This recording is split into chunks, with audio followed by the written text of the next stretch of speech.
Well, I'll tell you, when I first met Gwyneth, I met her through our mutual friend Josh Richmond, and she was dating, Hmm.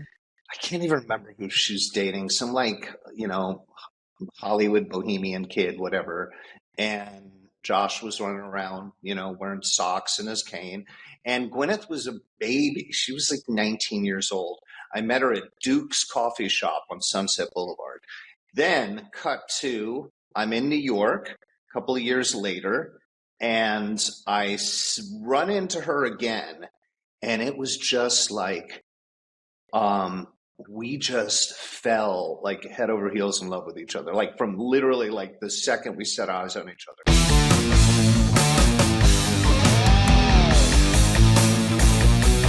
Bad decisions. Bad decisions. Bad decisions. Welcome back to the Bad Decisions podcast, where we lead not with celebrity, but with story. I'm your host, Scott Nathan. Today's guest is Donovan Leitch Jr., who has succeeded in many creative pursuits as an actor, as a model, as a breakdancer, as a movie producer, and the lead singer of bands like Nancy Boy, Camp Freddy, and the Royal Machines. He is the father to Violet Hume, the model, and Donovan Leitch III, a.k.a. D3, and the husband of Libby Mintz Leitch, who I'm a big fan of. He's the brother of 90s acting icon and now best-selling author Ione Skye, and the son of Scottish folk rock icon Donovan. He has dated more legendary women than Elvis and Frank Sinatra combined. Welcome, Donna. Wow, I want to meet this guy. Pretty cool, right? Yeah, he sounds great. Where's he been all my life? Man, It's good to see you. It's been a while. It's good to see you too, Scotty. Yeah, it's been a long time. We've grown up together. We've been in the same scene for a very long time. Very, very long time. So I always like to start with the origin stories. You were born in London, you were raised in Hollywood, and from what I can glean from everyone that we know, that you seem to have a preternatural understanding of connecting with human beings from a very young age. At Hollywood High School, you were the class president and the prom king. Did you learn that from anyone, or did being an extrovert come naturally to you? Oh man, that's a good question. I kind of feel like being raised by women, primarily by women, meaning my mom and my sister, I was sort of more attuned to a feminine energy. And growing up, especially growing up in Hollywood, we lived on Wilton Place, north of Franklin, in an old craftsman home built in 1914. And my mom, she struggled to pay rent every month. So we always had people coming to stay with us. And we had a couple of guest bedrooms. And I remember in the early 80s, like these two young hairdressers from England staying at the house, and just some other really cool, interesting people. So I think I was introduced to socialization from a very early age, right? There was always a party, there was always people, there was always excitement, there was always energy going on at the house. And maybe the fact that I'm a Leo, maybe the fact that I'm born on August 16th and I share a birthday with Madonna, I don't know. But I always kind of loved being the center of attention, and I loved being a part of the action. Okay. And when we were speaking earlier, you were mentioning that was sort of in contrast to your sister Ione, who was a bit more shy and thrust into the spotlight at a near overnight superstardom. What was your dynamic like between the two of you? We've always been very close. She's 3 years younger than me, and we went through all the breakups and all the moves and all the craziness together. So it was always Ione and me and my mom, Enid, no matter who was around. And, but she was shy. She was inherently, in her personality, a little shyer and kind of lived in the shadow of me, so to speak. And when I was starting to get into my teenage years, And the first kind of group of cool musician-y, hipster, Hollywood type people I hung out with were the Zappas. You know, I was best friends with Dweezil Zappa, Moon Zappa. Amit was just a little kid, diva, and so, you know, she kind of started showing up at the Zappa house, and then all of a sudden everyone was like, who's this beautiful young teenage girl that, you know, has been hiding out in her room? And and so she suddenly kind of like came out into the scene as well. Yeah, I spent a little bit of time in that house myself, which people ask me to describe it, I describe it as like the beginning of Willy Wonka, with all those little corridors and passageways. And I remember being introduced to Gail, sitting on the kitchen floor, and then all of her cats climbed into my lap, and she goes, "The cats trust you. I trust you. Welcome." That is picture perfect. You know, they lived, as you know, on Woodrow Wilson in a house that I believe I heard that Lady Gaga ended up buying that house. I heard that. But, I heard that too. Yeah, but it was a labyrinth. You know, you would walk in, you go through winding staircases. The kitchen was the hub. Everyone was in the kitchen. And the funny thing is, you know, I would hang out there, and Gail was there, and all the kids were there, and all the friends were running in and out. And then Frank Zappa, who would sleep all day, you would see him roll upstairs into the kitchen about 4 o'clock in the afternoon. He would make himself an espresso, and I remember he had cartons of Winston Reds on top of the refrigerator. And he would grab not a pack of cigarettes, he would make an espresso, grab a carton of Winston's, and head downstairs. And that was, you saw him for 2 minutes a day. Wow. Yeah. What else do I want to ask you? You didn't see a lot of your father in your younger years. Tell me how that shaped you. And did you feel different than other kids, just kind of being raised by your mom? Yeah, you know, my relationship with my parents, they met in a very 60s way. You know, my mom was born and raised in New York City. She took a bus. She was modeling at the time. She was modeling in the early 60s for Givenchy and all these like early designers. And she followed her older sister, Joanna, out to Hollywood. Joanna was on, you know, in a John Cassavetes film, and she was on like, you know, TV and stuff like that. And so my mom followed her big sister out. She ended up getting a job at the Whiskey A Go-Go. My mom was dating Jim Morrison and working at the Whiskey. And my dad rolled through town, and he was doing a residency at the Whiskey, met my mom. I think my mom and Jim had gotten to a fight, and my mom just fell instantly head over heels in love with Donovan. The next day, she's on a plane to London. 9 months later, I'm born. You know, it all like happened that quickly. And then I think because they were both in their early 20s and my dad was at the height of his career, that neither of them were prepared or able to have a kid. So of course, what did they do? Well, let's have another kid just to see, like, maybe that'll work. Maybe we'll stay together then.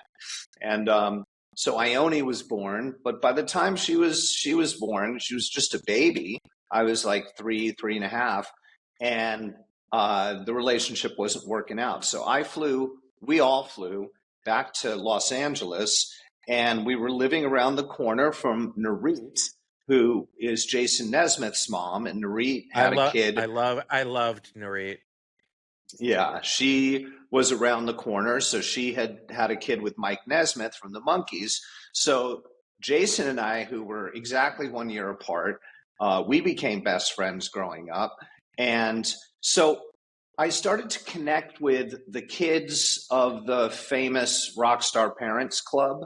You know, Ione was very close with Karis Jagger, with Mick's kid, Amy Fleetwood, who's Mick Fleetwood's kid. We all sort of gravitated towards one another, which was interesting, you know, and we all had single moms. And so we all kind of felt that we didn't know who our dads were because they were all very mysterious, and they were all on the road. And for me in particular, I had my dad's name. So it's like I had this moniker, I had this like, name that even before I knew that I had to kind of live up to a certain name and status, I had the name, there was a certain point when I kind of got into like, junior high school and stuff where friends of mine started discovering Donovan's music, that they were like putting two and two together. Like, wait a minute, your name's Donovan? This Mellow Yellow? Who's, I'm gonna go, oh yeah, that's my dad. And I barely knew him, like I had met him once or twice. And it wasn't until we went to visit him, lo and behold, he was living in Joshua Tree. I didn't even know that he was in California. So we really connected for the first time, connected when I was about 16 years old. Wow. Yeah. And, we have a good relationship, but it's been up and down. Sure. Is it ever, I always wonder about the whole legacy thing. Like, did your dad, he probably never anticipated that you'd be in the spotlight as much as you have. Has that ever caused sort of a rift with his identity? I mean, I think the short answer is yes. My father is an icon. He's a legacy artist. He's in the Rock and Roll Hall of Fame. He is a, I mean, I think that, man, it's a tough one to answer, Scott. Like I know he's proud of me and the work that I've done, but also he's very much focused on his legacy and who he is as a person. And we literally have the same name. And we, I think it's kind of hard for somebody from that era, from that generation to kind of delineate, like doing a Google search or something like that. If you search my name, there's pictures of me, there's pictures of my dad. It's, it's all just kind of a mishmash of us, it's fine with me. I'm very proud to have come from, from his roots. And I'm glad that we have a relationship, and, he did name me. So, and I he's got no one to blame us. Yeah, no one to blame but you, Dad. And I have a kid named Donovan now, but he's Donovan Phillips, I'm Donovan Jerome, and my kid is Donovan Evers. So there's a whole lot of Donovans, floating around. But sure. Yeah. Let's jump to the beginning of your sort of a creative journey. You were a noteworthy breakdancer. What was your take on Team Australia in the last Olympics? Oh, God.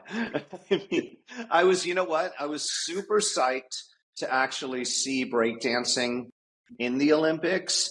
It was a very different breakdancing from the breakdance scene that I grew up in. Like I went to LeConte Junior High School in the heart of Hollywood, and it was predominantly Hispanic, Armenian, Korean, Black. Like it was, there was maybe like 10 white kids in the school. And this was during the heyday of breaking. Everybody was breaking, and I was obsessed with breakdancing. And I remember walking up to this kid, and I was like, can you teach me how to breakdance? And so I learned from kids at my school.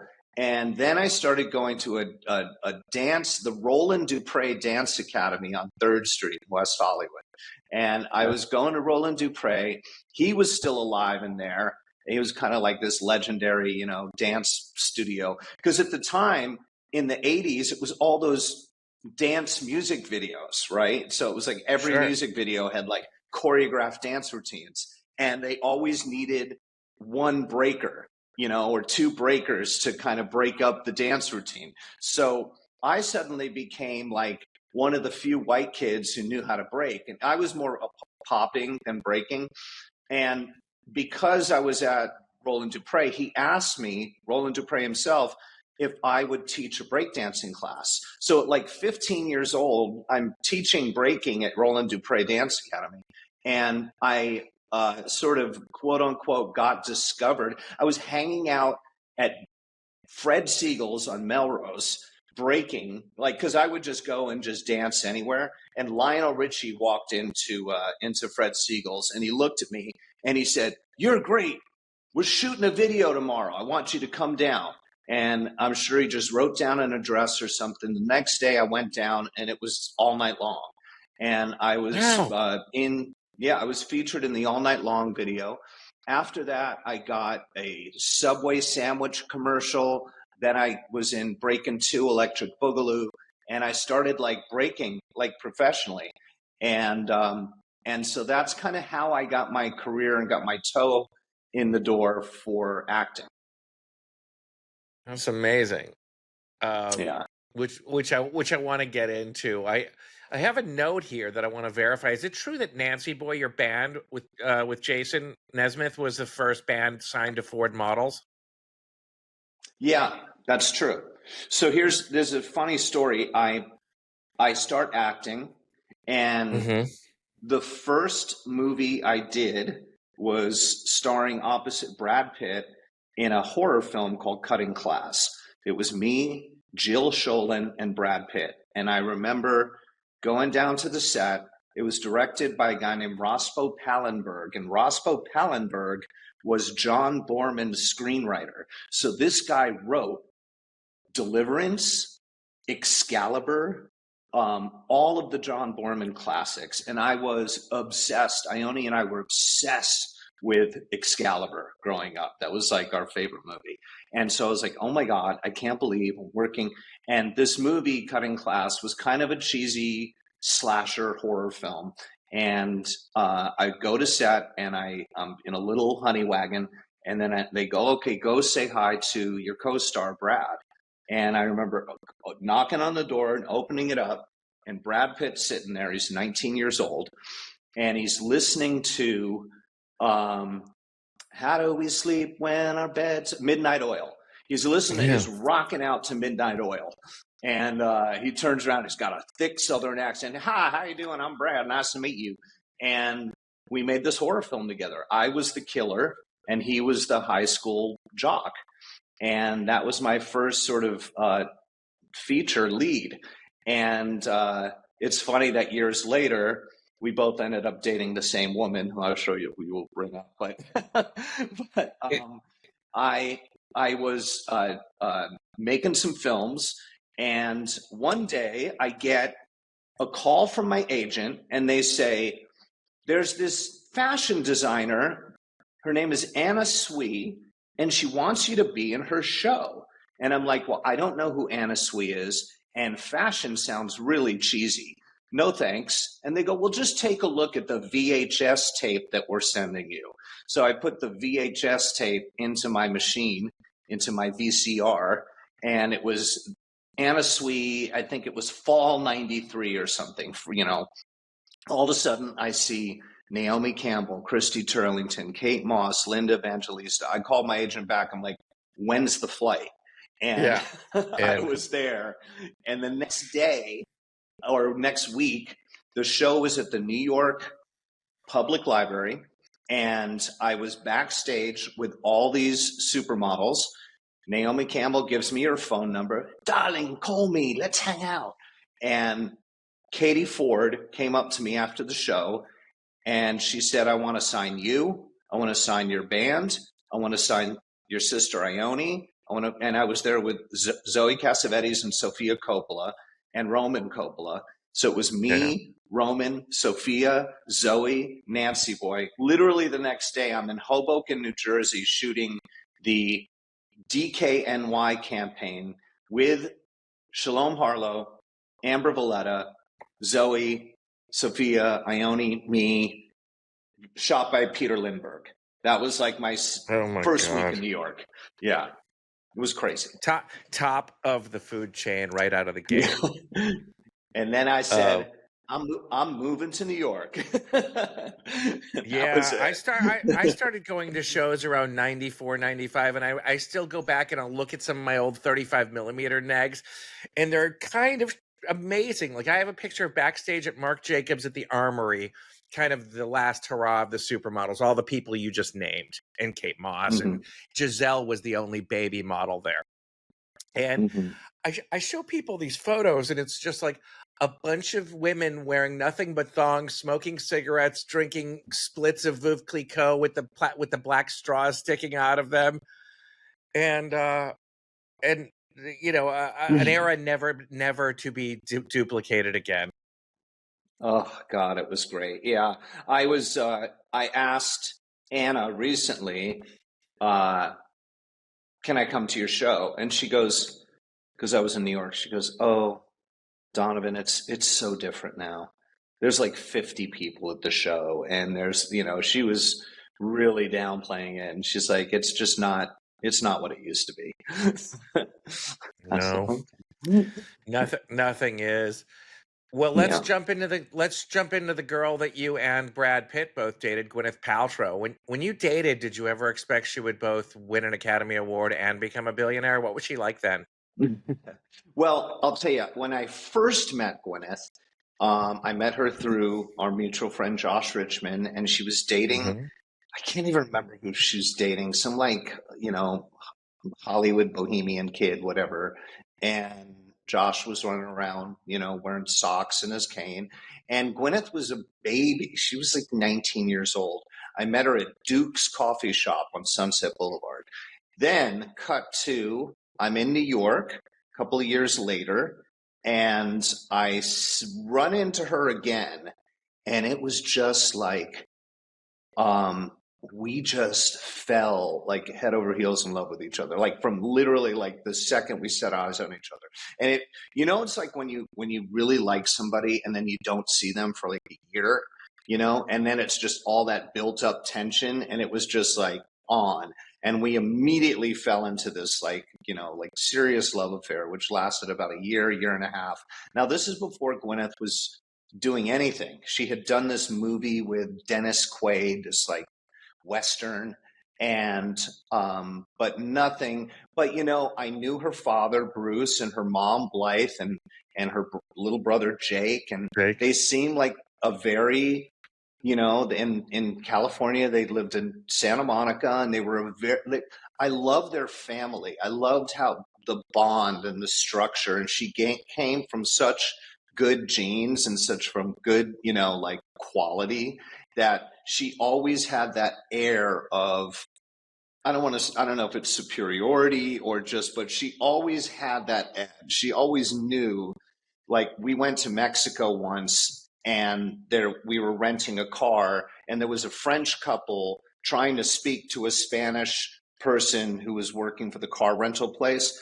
Gwyneth is interpreting from French to Spanish to English, like multilingual. And I just felt like the biggest idiot in the world. And like, so she was smart. She had the goods, and we dated, and we had this, great relationship, and I fell madly in love with her. And when she dumped me for Brad Pitt, I was devastated.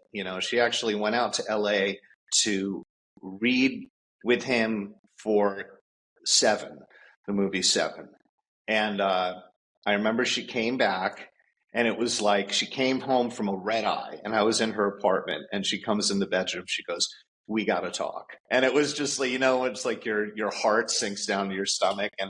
And I knew. And what the irony is that I had made this movie with Brad Pitt. And I'm like, he's a cheesy horror movie actor, and this is like, what are you doing? And this is, I was completely heartbroken. Sure. And then the headline in the New York Post was, Paltrow may have joined Pitt list, leaving Leitch in the lurch. And that's so a good headline. That's a good headline. And we were all kind of like Page Six babies at that time. And but you know what? I leaned into my music. I wrote some sad songs, and I got through it. It's so funny what a small town it is, because just last week's episode was Paula Williams, and she was with Gwyneth at dinner one night. I forget where. She says so on the episode, and she goes, I need to play you something. She said, what is it? She said, come with me to my apartment. And she played the answering machine message from Brad congratulating her for getting Seven. Oh my God. So what a tiny little world. What a teeny tiny world. And I remember Gwyneth called me from LA. She's like, I'm hanging out with Brad. Oh my God, his weed is so strong. And I was like, oh no, they're smoking weed together. That's it. It's over. But you know what? We remained very good friends, and we ended up producing a Broadway musical together, head over heels. Our kids, Apple and Violet, are the same age. They grew up their entire lives together. We've gone on vacations together. I'm close with her ex-husband. It's like, it's all good. That uncoupling. I watched that whole thing uncouple. All these things happen, but I'm friends with most of my exes too. So I think if you hate all of your exes, you're probably the problem. I always tell people, Right. because you Right. don't have a good picker. So speaking of, I want to get into the parenthood part of it a little bit. Your ex-wife and co-parent supermodel Kirsty Hume look after Violet, who's got a fast-growing modeling career. With both of your life experiences, how do you keep her well-adjusted in the fashion business? Well, Violet's unbelievable. Like, she grew up with, a musician, actor, dad, and a supermodel mom with a chaotic life. We ended up getting a divorce when Violet was 5 years old, so that was a lot. And so, I really give kudos to Violet for just kind of weathering all that relatively unscathed.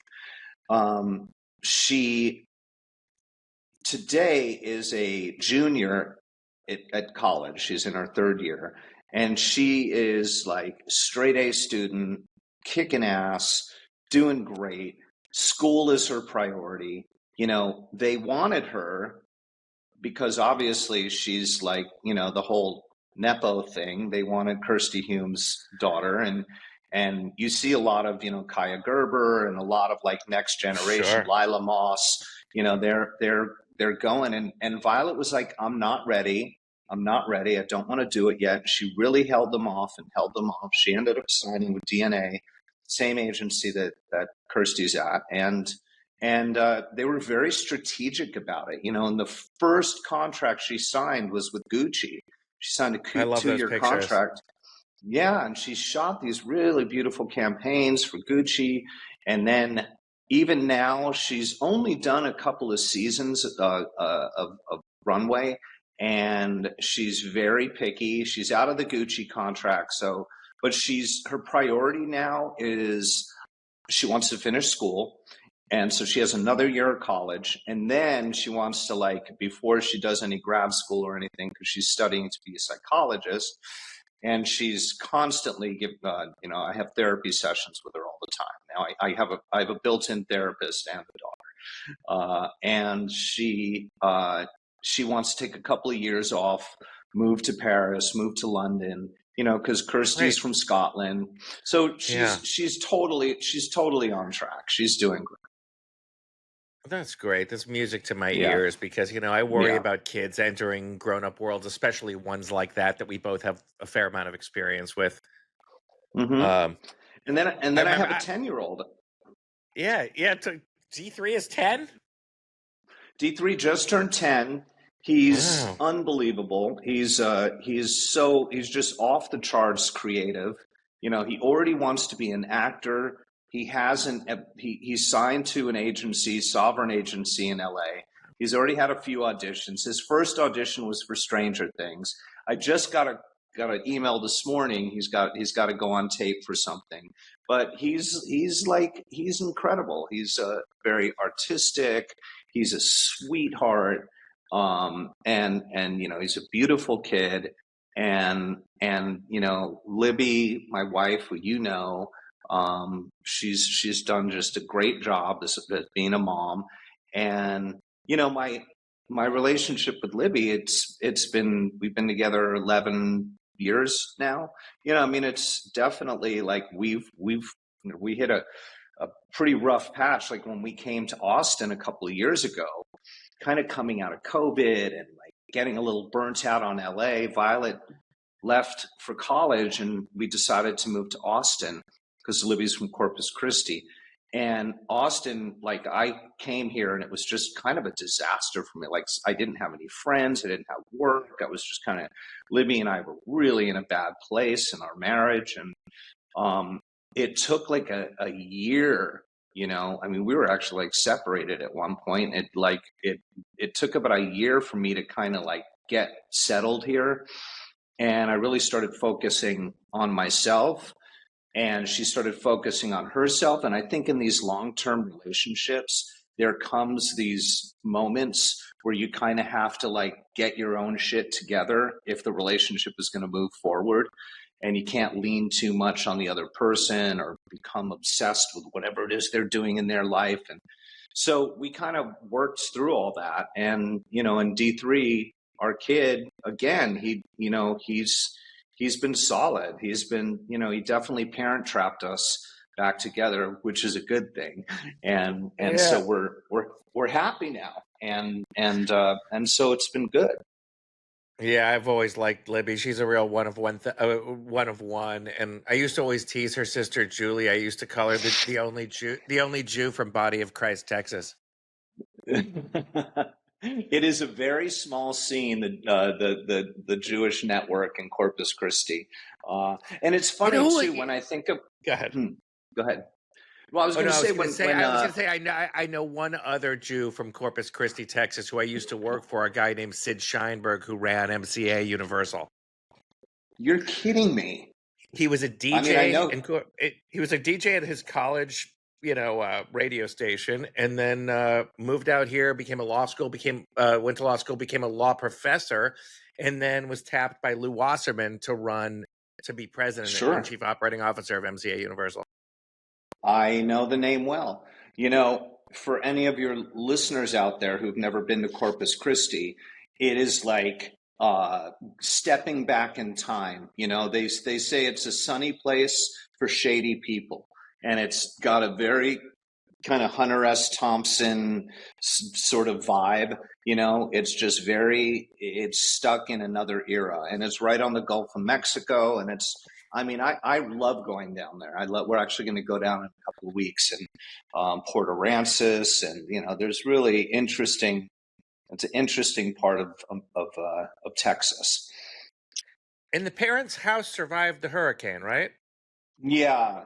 They live in a beautiful home on Ocean Drive, and I don't think anything's going to take that home down. It's kind of a fortress, also like a total. Yeah, and I mean, I really want to make something. It's a great location to actually shoot something there in Corpus Christi. They remember Helen Slater? Wasn't she Christian Slater's sister? Is that her name? Yeah. She was in a movie where she kind of had like short blonde punk rock hair. Can't remember what the name of the film was, but everybody, you know, it was one of those like 80s movies, and they shot it all in Corpus.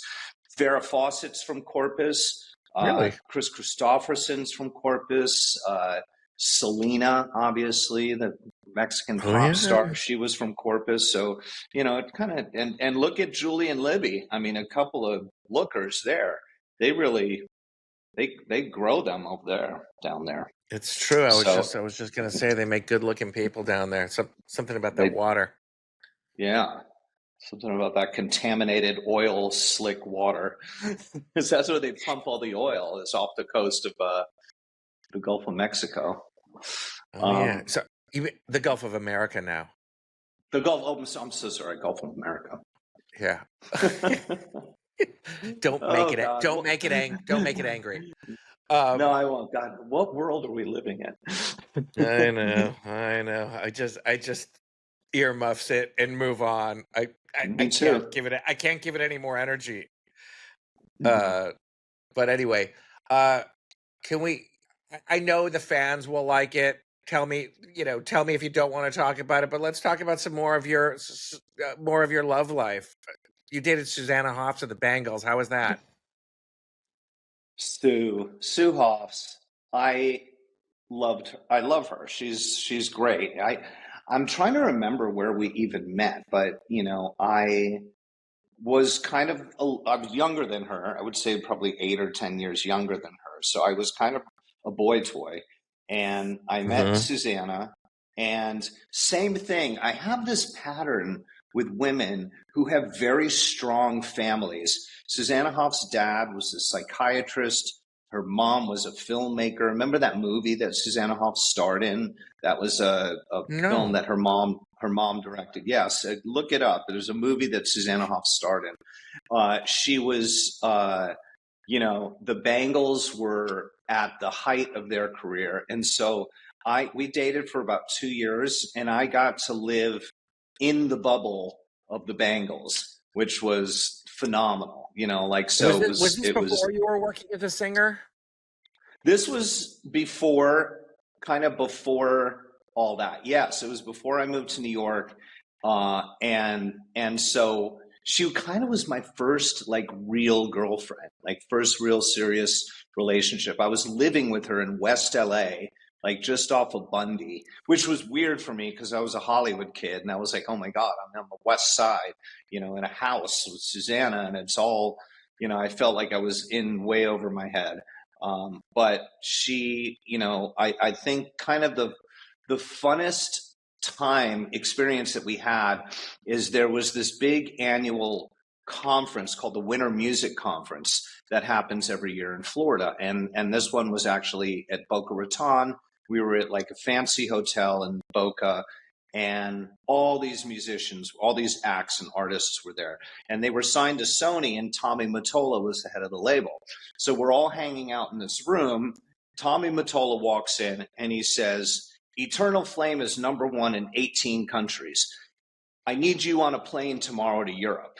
And the drummer, Debbie, was about to get married. So she breaks down crying. She goes, I can't go. I'm getting married in 2 weeks. And Tommy Mottola goes, look, whatever you guys need, figure it out. You're on a plane tomorrow. So he walks out of the room, and the girls huddle, and they go, well, if he's going to make us go to Europe, then we're going to bring our boyfriends and husbands with us. And I was like, sounds like a great idea. So suddenly the next day, I find myself on a first-class flight to Amsterdam, and I land in Amsterdam, and I ended up spending about 3 weeks in Europe with the Bangles, promoting a #1 album, #1 song, Eternal Flame. And it was such an incredible experience because the bands of the time that were running with us, I remember Tom Petty and the Heartbreakers, the Jackson 5, Duran Duran, U2, Simple Minds, and everyone's just hanging out in lobbies, hanging out. The girls went out to dinner one night. I said, I'm tired. I'm just going to lay back. And Tom Petty's like, hey, man, you want to come smoke a joint with me in my room? And I'm sitting in a room smoking a joint with Tom Petty. It was just I'm 21 years old. It was incredible. So that was my experience with Sue. Yeah. And right after her, we broke up. And then I fell into a little relationship with Mila Jovovich. And she was a very sweet, that just popped into my head because I forgot that, we were hanging out, and Mila just had started doing music. Remember, she had an album out. I really liked her music. I don't know if you know this, but I dated her cousin Natalia for a little while. Oh yeah, I remember Natalia. Yeah, she's great. We're still friends. Yeah. Mila, I see Mila every once in a while, and I'm so happy for her. I mean, her career just, because you remember what her mom was she was like a real stage mom. And yeah, what was her name? Galina or Zora? Yeah, something like that. And she lived up Outpost, I think, or something, or Nichols Canyon. They were up Nichols Canyon. Yeah, the mother lived on one of the Donia streets off Laurel Canyon on the valley side. Yeah. Yep. Exactly. So she was there. That's where it was. And I used to sneak in. Mila was still living at home, and I literally used to sneak into her house, and she would play Dust in the Wind on her guitar. And it was just a very innocent time, and then, when I was, my ex-wife, Kirsty Hume, she's fantastic. And she was this exotic Scottish supermodel that I was just, she was the one that was kind of unattainable in a way, so it's I had to and she helped me kind of get in touch with my Scottish roots because my dad's Scottish, and I never really had that connection. And she was born and raised in Ayr outside of Glasgow. So I over the course of our 10-year marriage, I spent a lot of time and really reconnected with my Scottish roots. And, we had a great relationship, and Violet came out of it. And, sometimes these relationships happen for a reason, and 100%. that was that. I had a really fun time with Kate Moss. Kate was pretty crazy.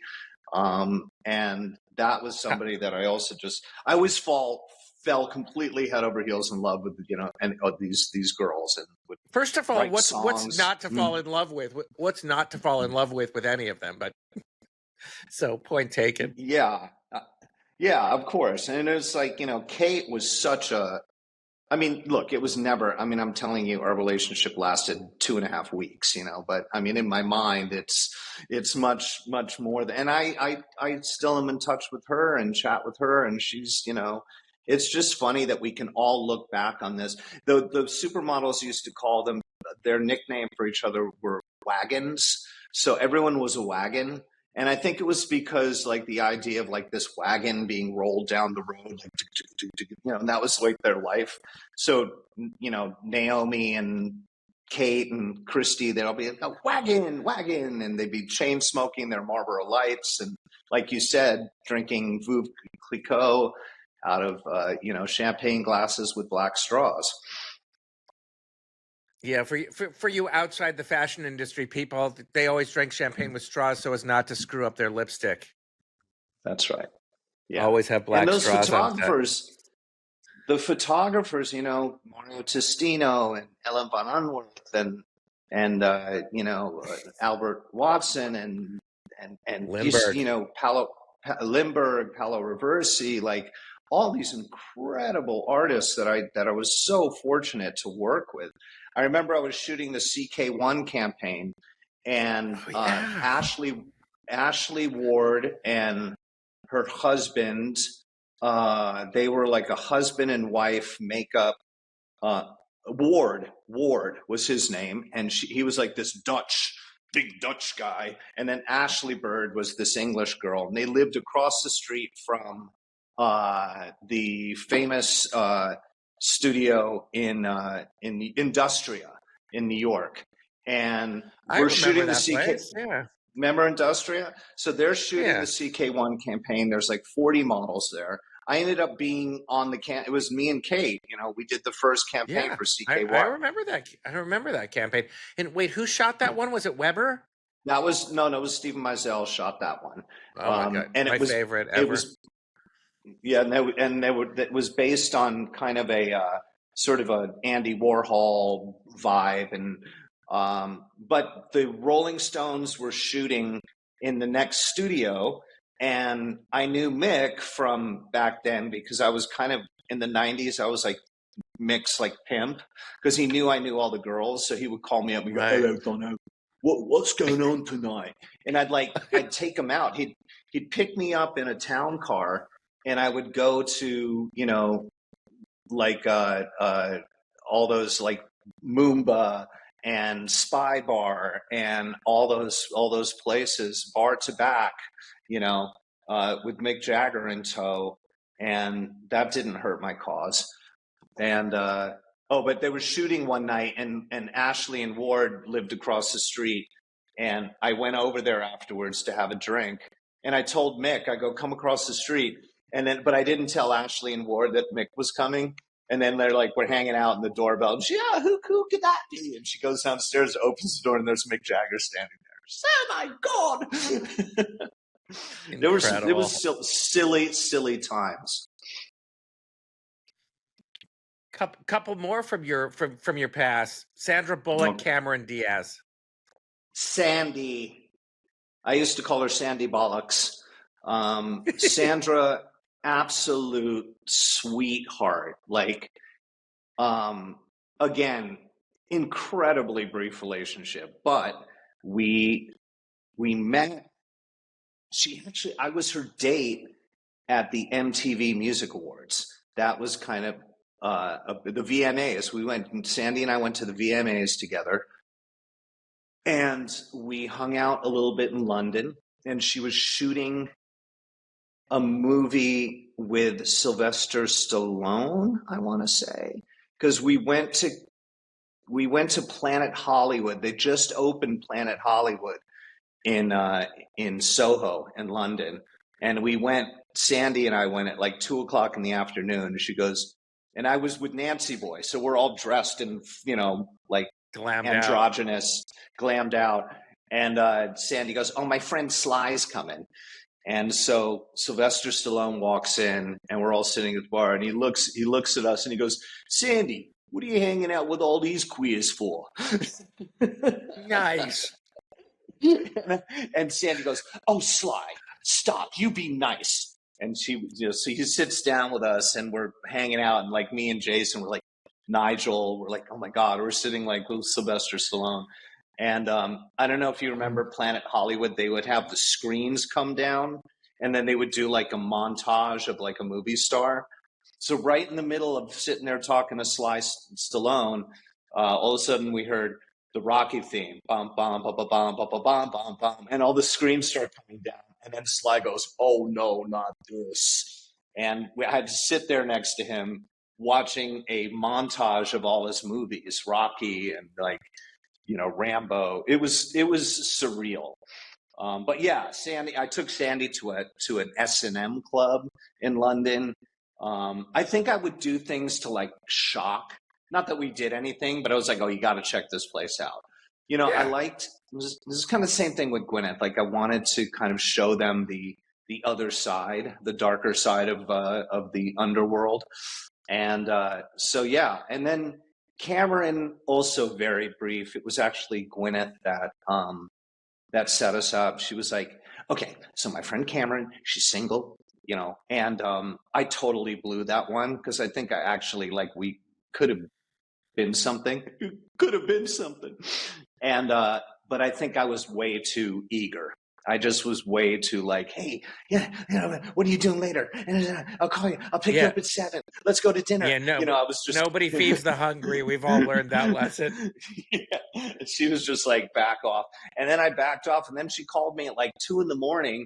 and she's like, "I'm going to the SNL after party. Come meet me." So it was like random. And we're like at the SNL after party at 2:30 a.m.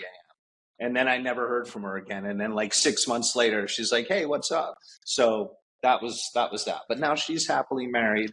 And I remember. God, I remember when Cameron Diaz was doing like Robinson's Made Bra ads in the Sunday paper, like the fists on hips, like very catalog-y stuff. And she was always impossibly beautiful. But then I didn't know her very well. And then, do you remember Jennifer Jimenez? Oh, of course, Jenny. Yeah. So I was with Jenny Jimenez, and we went to Bristol Farms. Well, it was Chalet Gourmet then at Sunset and Fairfax to get some food, and we ran into Cameron. And Cameron's just like, "Hey, who's your friend?" She's like, "This is Scott." She's like, "What are you guys doing right now?" And I'm like, "Nothing." She goes, "I'm going to cook dinner for all of us. Jump in my car." And she was just starting to make some movie money. So we get in this like black Mercedes, and then she licks her palm, slaps a rolling paper in it, grabs a handful of weed, and then while driving, rolls a perfect cigarette quality joint with one hand and lights it in the car. And I'm like, "This is the most hottest girl I've ever seen in my life." That was, and then she cooked us crab cakes she used to live in the El Royale. Remember that place on Larchmont? I lived in the El Royale. I lived there too. Actually, I lived there next door to Anne Heche. Sad, poor Anne. But she was my next door neighbor. Were you there when it was like when Lawrence Bender and Nick Cage were there? No, I was there much, much later. I was there. Chris Kattan was in the building. Anne was there. I was there. But it's almost like a rite of passage. Like every actor at one point or another has lived at the El Royale. Like that would be an unbelievable documentary, is the El Royale. It's actually a really good idea. Yeah. If and then Cameron, Cameron's cat fell. Cameron's cat fell to his death there. Sadly, I think his name was Mr. Wonderful. Oh no! Yeah, That's Mr. Awful. Wonderful. Yeah, went Clapton. God, yeah, it was a cool, and that was that Larchmont area. trying to think. Now you got my mind racing on other tawdry affairs, but yeah, those were the big ones I think that we mentioned. What about we didn't really dig that deeply into music. Let's tell me about the sort of rise and dissolution of of Nancy Boy, and then the Nancy various Boy. iterations of Camp Freddy. Yeah. So look, Nancy Boy, I have always loved artists who have created alter egos. You know, I mean, David Bowie being number one, and other artists of that era, Jabriath, and you know, all those kind of '70s glam rock bands, the Sweet, you know, T-Rex, and so that was always like my vision of what a rock star was. And I created Nancy Boy kind of as a joke, and it was kind of as this androgynous character. And the very, very first song that I ever wrote was called Gender Bender. And Gender Bender, and then I recorded like 4 songs, and I had like a little, you know, 4-song demo, and it was me and Jason, and we decided, when I went to New York and got signed to Ford, I was looking around, and this whole fashion scene was incredibly inspiring. So I was like, why don't we just have this band? We'll be like the unofficial band of the downtown New York fashion glam scene. And that's exactly how we positioned ourselves. And we started playing all the time, Don Hills and every single venue below 14th Street. And we kind of became kind of the it band in New York. Nigel Mogg became our bass player, and Mike Williams from Liverpool became our drummer. So we had 2 Brits in the band. We had 2 LA boys, and then Seymour Stein from Sire Records, who had signed everyone, Madonna, Talking Heads, the Ramones, Belle and Sebastian, Depeche Mode. I mean, on and on and on. He's signed every great artist you can imagine, signed us. And suddenly we were signed to a major label. And we flew to London, and we recorded an album there with Shel Ptolemy producing it, who did all the early Who stuff and the Kinks. He produced My Generation. He produced like unbelievable stuff. And in my mind, I was like, I'm going to be the biggest rock star in the world. This is unbelievable. And because also in New York City, I kind of like was a thing, and with the modeling stuff and the campaigns that Nancy Boy were doing, I sort of was buying into the hype, but it didn't really, I think I was more of a bigger rock star in my mind than it actually was. And I also learned that you never want to be the first person to be doing something. You always want to be the second or third band. And so we were making all this kind of glam rock stuff. Dead Z was signed and all these different artists. And then it didn't really like get anywhere. Like we didn't really get radio play. It wasn't really picking up steam. A couple of places it was, like Australia and places like that. The British press started to like completely dump on us. They just did not like me. They did not like us being like sons of. So we kind of were fighting that in the UK. They kind of, Enemy and Melody Maker kind of killed us over there. And then, and then Marilyn Manson came out with Mechanical Animals, and he was doing his whole androgynous thing. And then Orgy came out, and there were like these other artists that then kind of behind us started blowing up.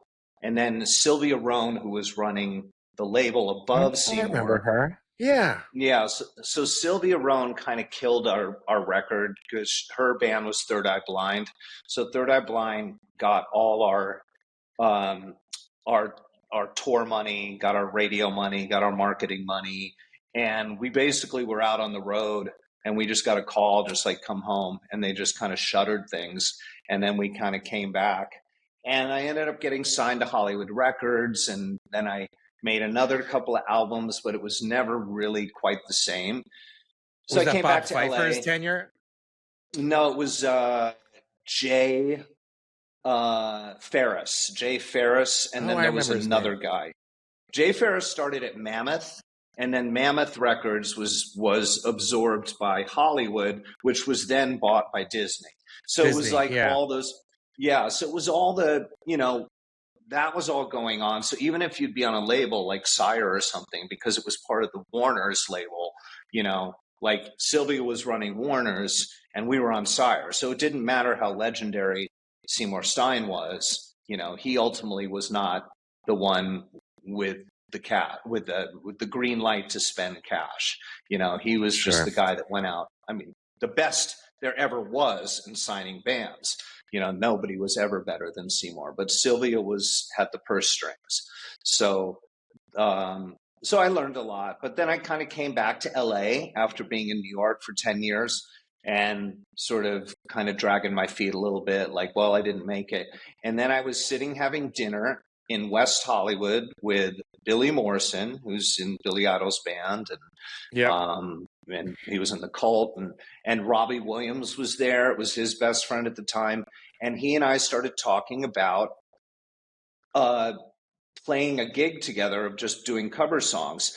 And Andre Balazs was opening the Downtown Standard Hotel, so we decided, why don't we put together a band? We'll play the opening of the Downtown Standard.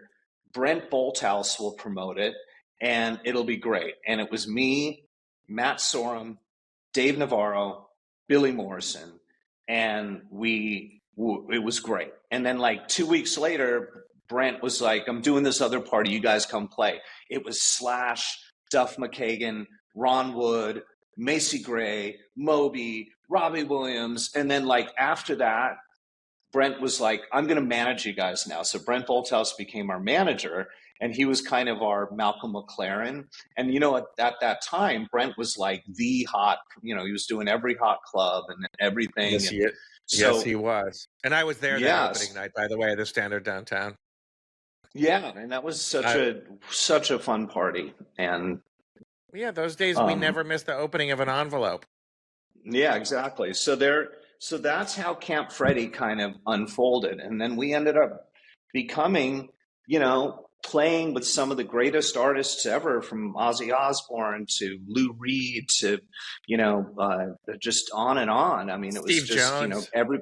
Steve Jones, Steven Tyler, Billy Idol, and so we were Camp Freddy for about 10 years. Then Sorum left the band, and he started another rock and roll cover band called the Kings of Chaos. We couldn't use Camp Freddy anymore. We ended up being called Royal Machines. And to this day, I had a show 2 weeks ago in Vegas, and we had Sebastian Bach, Tone Loc, Steve Stevens, Josh Freese from the Foo Fighters is now our drummer. Chris Chaney, our bass player, is now the bass player for AC/DC. So we get together, play the best rock and roll, and have the best time. So me in my mid-50s here, I still get to rock out, which is so awesome. What a privilege. Yeah. So you couldn't. I remember talking to Billy and Matt back then, and I remember they were beefing over something or other. Is that why you couldn't use Camp Freddy anymore? Yeah. I mean, I think that Sorum, it became a little too there were just sort of a lot of egos at play back then. And I'm not just saying it was only Matt. It was everybody was, and we were doing those shows, those holiday shows at the Roxy every year. And one night we just had an implosion. It was just like a big fight. And Matt was yelling, and everyone is, ready to beat the shit out of each other. And then that was it. And then we had kind of like this legal separation, and we couldn't use the name anymore. And we're like, well, we're either just going to end this, but why would we end this just over a name? Because we're having a great time. And so we just decided, let's just keep going and just come up with another name. So we became Royal Machines. Didn't you guys do a show? And I think I was there. I think you sang. Did you do a Ducati All Stars thing at the Roxy? Oh yeah. We did the Ducati All Stars. There's some videos that I shot, very amateurish videos that I shot on YouTube on my channel. You should go back and look. They paid us. Each person in the band got a Ducati, and I remember I was thinking, okay, well, I don't ride motorcycles, so I'm just going to sell my Ducati. But they were like, no, you have to ride it and you have to come out here. It was like you couldn't just turn it around. So I didn't end up getting a Ducati. But Billy Morrison's like a big motorcycle freak. Yeah, we used to ride together a lot, and I met Jason Chinnick, who's going to be a future guest on this show, who was the marketing guy at Ducati, who set that whole thing up with Billy, who's now the North American CEO of Ducati and was the North American CEO of Lamborghini before that. So he and I are still in touch, and he's gonna come on and we'll have a chat. And Frankie Perez, Frankie, he plays with us. I just talked to Frankie. I really like him. He's in Vegas. But yeah, he saw that I had Snake Sabo from Skid Row on my show, and he said, "Oh, I heard that they're looking for a new singer. I have this," and I go, "Yeah, Frankie, you'd be great for it." And he goes, "No, not me. I have this woman that would be great for it." So I passed her on to Snake, cool. And I don't know. Yeah, this was just recently, but yeah, but Frankie and I just reconnected. But I love him, and he's such a proper 70s kind of rock singer. Yeah, I went and saw his show in Vegas, and anybody listening here, go to Vegas and see Frankie Perez. I think it's called Frankie Perez and the All-Nighters or something. And it's at, I can't remember the name of the casino, Red Rock. It's at Red Rock Casino, Frankie Perez and the All-Nighters. Fantastic. Such a good show. He's such a good performer.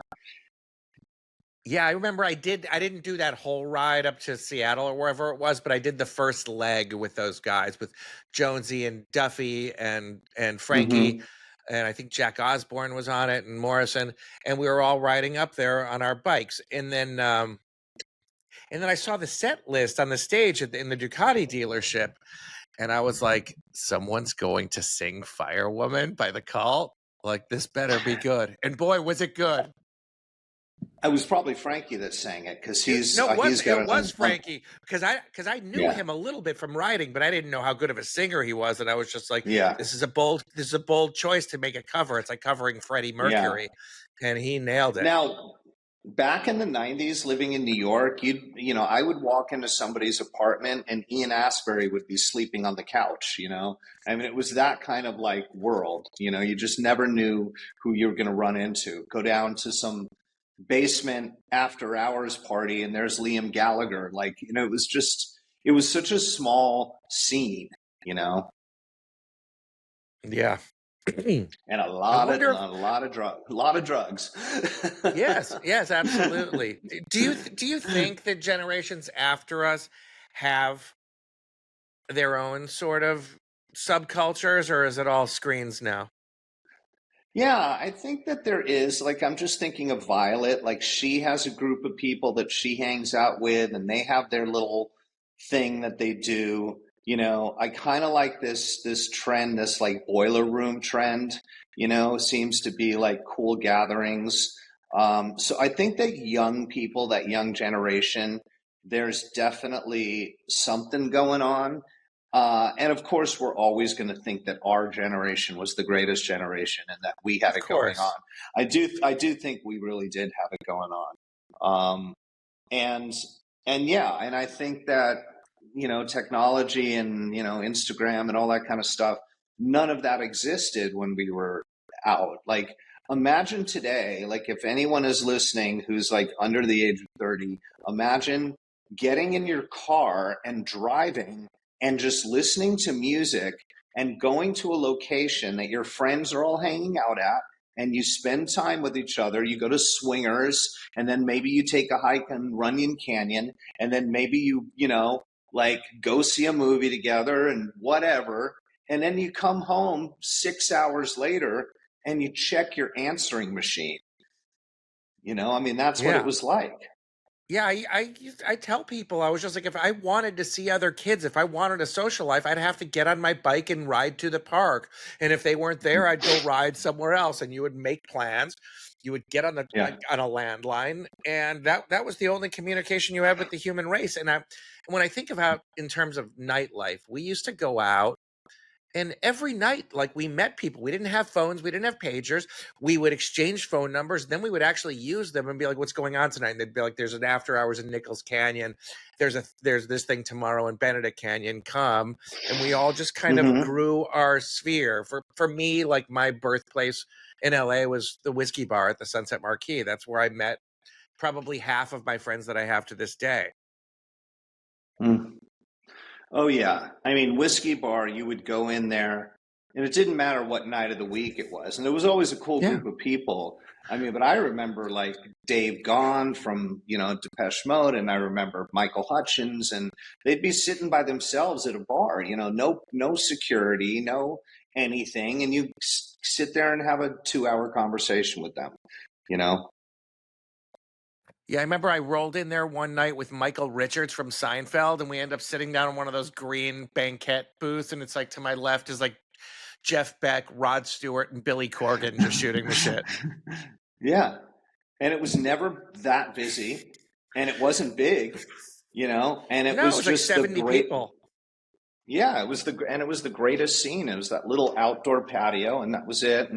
And I mean, I remember hooking up a couple times in the swimming pool in the back, not the one in the front, but there was the one the little back one with and just going back there and doing some late night skinny dipping. Yeah, we did a lot of bad things in those bathrooms too. And the big joke about the whiskey bar bathrooms is, do you know why there's no ventilation in there? So your stuff doesn't blow off the table. Exactly. But not to glamorize it, but it was definitely, I don't know. I mean, it was just a different time, I mean, certainly we lost a lot of people, Scott Weiland's not around, and a lot of people are not around. They just couldn't really, when it was time to hang their hat up, they couldn't hang it up. Yeah. And that's called addiction. Yeah. Which I know something about. Yeah. All right. Well, that is our time. We should do it again soon, but I want to thank you for the amazing stories and for hanging out. That was a lot of fun. I loved taking a trip down memory lane. It was really good hanging out and chatting with you. It's perfect timing too, because as I sit here in Austin, Texas, and I'm coming back to LA, but when the car just pulled up and my kid's about to jump out, so the timing couldn't be better. All right. Well, send love to Libby and holler when you're back living here. Sounds good. The Bad Decisions podcast was produced by Brock Workman of Her Dad Entertainment. Be sure to like and subscribe on YouTube, Spotify, Apple, or wherever you get your podcasts so you'll never miss an episode. My book, The Big Book of Bad Decisions, is available wherever books are sold. A special thanks to today's guest, Donovan Leitch, for joining me today. I'm your host, Scott Nathan. Thanks for listening.